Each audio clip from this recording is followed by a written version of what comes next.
this video I'm going to give you the answer of this question. The question is, what was the first message ever sent in Morse code? We'll now give you the answer of this question, and the correct answer of the question is, what hath got wrote? So that is the answer for the question. Hi, thank you so much for watching this video. If you find this video is very useful, you can help this channel to grow by subscribing this channel. Click this subscribe button and don't forget to like this video. And if you find this video is not really good, or you don't really like this video, or you kind of feel that it's a little bit offensive or something like that, you can click this one, dislike button. You can do that anyway.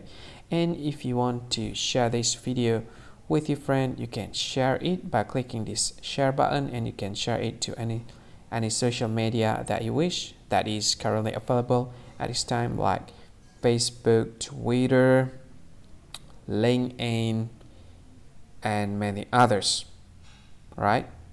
And if you want to add this video to your playlist, you can click this one. You can watch this video later, and you can find more options by clicking these three dots. And yeah, don't forget to subscribe. I think that's all of it. Thank you so much for watching this video, and see you again in another video. Bye bye. See you again.